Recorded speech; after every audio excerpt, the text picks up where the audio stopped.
重庆，欢迎来到今天的 Monk Teaches Chinese 节目。在这段旅程中，我们将一起探索重庆，中国最独特的城市之一。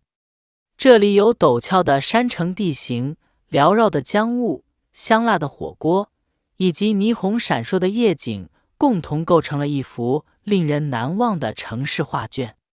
重庆不仅被称为山城，更是一座充满传奇、战时记忆以及独特川渝生活方式的文化宝库。现在，让我们开始这段宁静而富有启迪的旅程吧。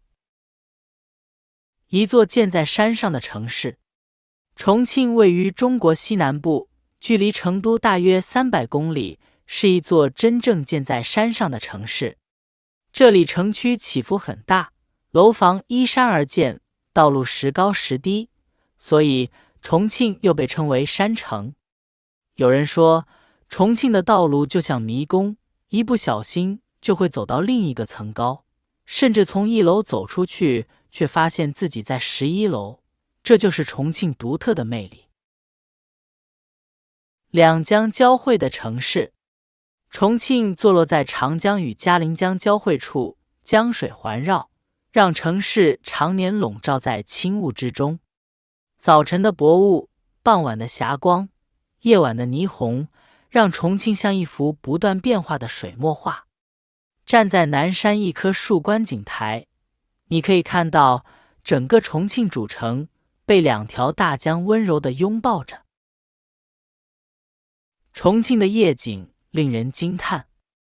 来到重庆，最不能错过的就是夜景。洪崖洞是最著名的地方之一，沿着山势而建，灯光亮起的那一刻，好像宫崎骏动画里的世界。江边的高楼倒映着霓虹，轻轨穿楼而过，让人感叹现代城市与山水居然能融合得如此完美。重庆火锅，城市的灵魂。说到重庆，不能不提火锅。重庆火锅以麻、辣、香、浓著称，锅底翻滚冒泡，红油翻腾，辣椒与花椒的香味扑鼻而来，让人光是闻到就觉得温暖。重庆人说，没有什么是一顿火锅解决不了的。聚会吃火锅，下雨吃火锅，开心吃火锅，不开心更要吃火锅。火锅已经成为重庆人的生活方式。轻轨穿楼，世界独一无二的交通景观。重庆的轻轨交通因为地形复杂而特别有名，其中最有特色的是轻轨穿楼李子坝站。列车从居民楼中穿过去，看起来像电影特效，但它却每天真实发生。许多游客都会特意前来拍照，感受这座城市的奇妙设计。大足石刻，千年石雕艺术。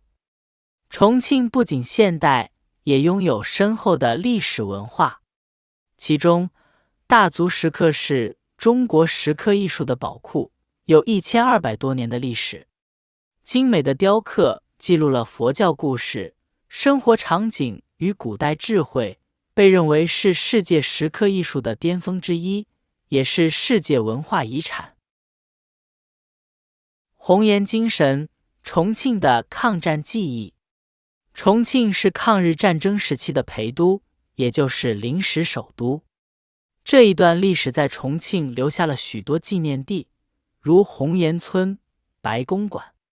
这些地方记录着中国人民在战争年代的坚持与勇气，让今天的我们能够更深刻地理解和平的珍贵。山与城交织出的生活节奏。重庆的生活节奏独特而自在，这里没有北方城市的严肃，也没有南方城市的匆忙。人们喜欢深夜吃烧烤，凌晨看江景，清晨走台阶。重庆是一座越走越有味道的城市，每一条楼梯，每一座桥，每一条江边道路都藏着生活的温度。结语：重庆是山，是江，是火锅的热，是夜景的亮，是历史的深，是生活的暖。无论你是喜欢自然风光、美食文化，还是城市故事，重庆都会在你的心里留下难以忘记的印象。如果你喜欢今天的节目，欢迎订阅我的频道 Monk Teaches Chinese， 这里有更多慢速、清晰、温和的中文内容，带你一起学习中文，一起了解中国文化、城市与故事。也请记得开启小铃铛，这样你就不会错过每一集新的节目。愿今天的宁静与智慧继续陪伴你的一天。我们下期再见。